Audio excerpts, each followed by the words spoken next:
Good morning, everyone. My name is Grace Chisom. Today, I want to talk about bipolar, some facts about bipolar. Bipolar is a mental health condition that is characterized by extreme mood shifts, which can be mania, hypomania, or depression, right? An extreme mood shift from normals. It could be mania, hypomania, or depression. So the person can move from being normal 1 minute to being manic, or move from being normal 1 minute to being depressive. And when you say someone is having a bipolar disorder, it's not the same as ordinary mood issues, like when someone has a mood swing. 1 minute you're not happy because something had happened, or 1 minute you're sad or you're happy because of something that happened. So it is not the same thing as having a normal mood or a mood swing, just as we would call it. Episodes of bipolar can last from days to weeks to months. So that's what can help you tell or determine if there is something off about the person. So someone who you once knew to be very, very cheerful, all of a sudden became sad for days, running into weeks, 2 weeks, running into a month, then you know that there is a problem. So the difference between having a normal mood and having an episode, a bipolar disorder episode, either mania or depression, it's the extreme in mood shifts, and also the time it takes. Okay, mania can be seen as someone who is energetic. Like, you become extremely energetic, you become talkative. You find the person is not able to sleep. They have grandiose ideas on what they can do.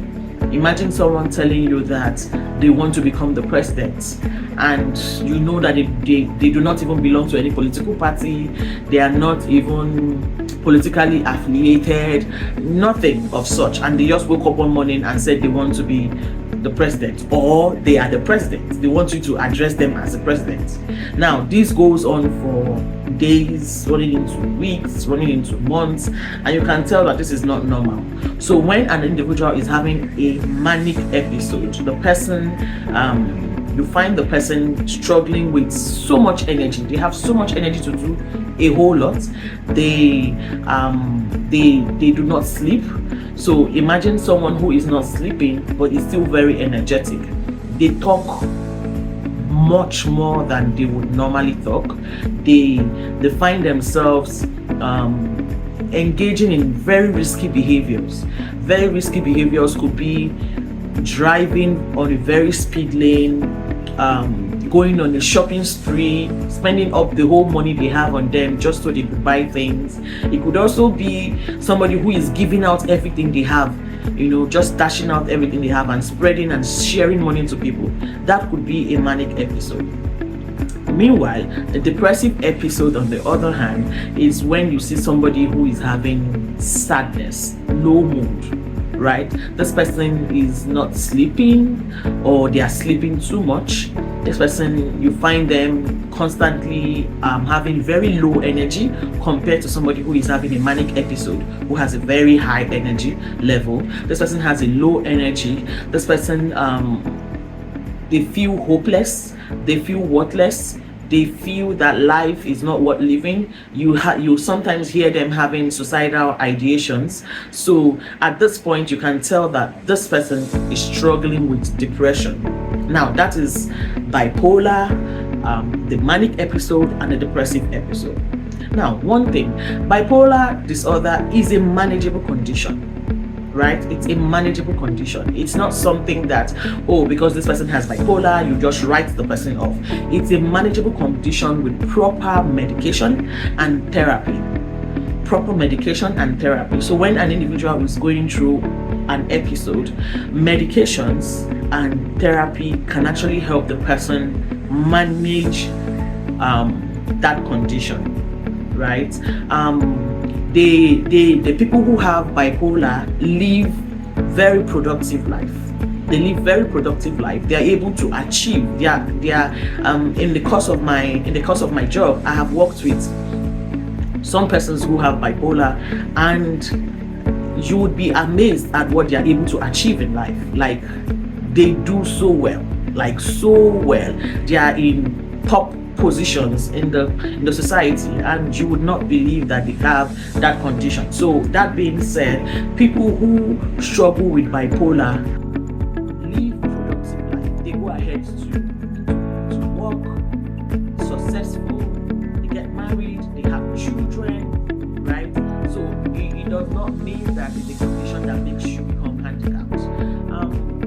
Stress, sleep deprivation, and substance use can actually predispose, sometimes trigger an individual to an episode, right? So for an individual who is already going through this condition, when you stay for days without sleeping, when you go through so much stress, and when you abuse or when you use some certain substances, it can trigger an episode. And so triggering an episode means that an individual who is going through this condition and has been managing themselves for a period of time, say for a period of 6 months, there has been no episode, right? And then all of a sudden one day they have an episode. So when this happens, it's either stress,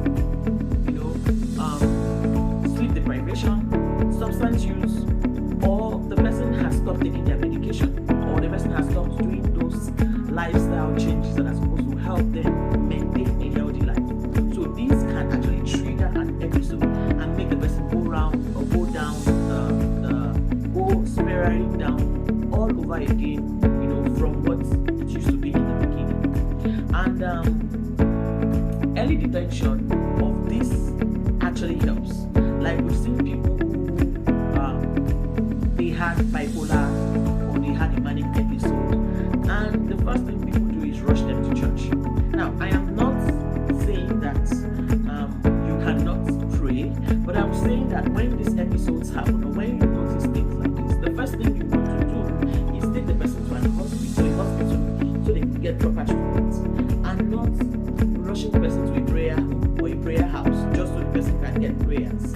Yes, it's good to get prayers, but it is also good to take the person to the hospital so that they can stay calm, so that they can get medication, proper medication that will help calm them down, and then a treatment plan will be prepared for them. Subsequently, you can now go to the church for prayers, right? But you see, most people, when this happens, they just tie them up and just ship them to the church and leave them there. But the pastor also, when he's done praying, he leaves you and goes home. He's not going to sleep there with you. So you see parents leave their children in a prayer home for 2 days, 3 days, 1 week, 2 weeks, months. Meanwhile, the person is deteriorating. So early detention, early medication, early therapy actually helps nip this in the bud. And what you do the first episode determines what happens in the other episodes. Determines if it goes bad or if it gets subtle and becomes manageable over time. I also want to say that bipolar is not a character flaw, it's a medical condition. So I've seen a lot of persons accuse people who have manic episode of depressive episodes as being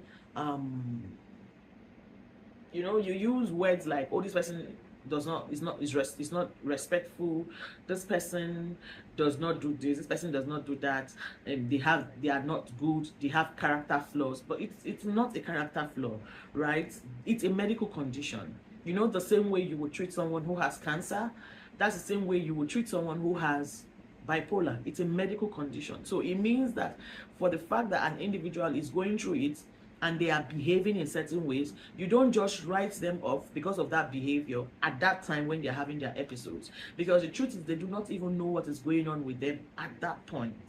But when they get better and you explain to them that, oh, you did this, you did that, you did this, they don't even remember they did things like that. So I wanted to sound this note of caution that bipolar is not a character flaw, it's a medical condition. And that being said, therapy and the right medication can actually help the person get better, right? And when therapy comes into play, it helps the person change their cognitive distortions, right? It helps them modify their way of thinking. It helps them see things differently. It helps them have a lifestyle change. If there are behaviors or activities that is actually predisposing them to having episodes or relapse, they learn how to manage it. That is where therapy comes in. So I'm a therapist. I work with persons who are struggling with bipolar disorder. I have worked with a couple of persons in the past, and I am still working with a couple of persons, and I have seen them do so well even with this condition. So it means that for someone out there who is struggling with this condition, you don't need to just write them off.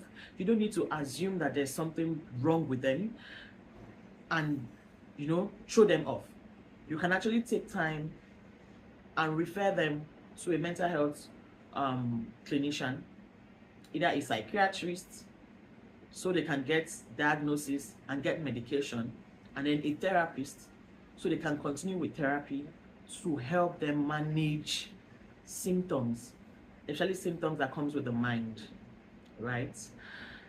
Thank you very much for listening to this. I hope this is helpful. My name is Grace Chisom, like I said earlier. Please like, follow, and share for someone who is who might need this or who might be going through this condition, so they know that they are not alone and they can actually get help. Thank you very much, and bye.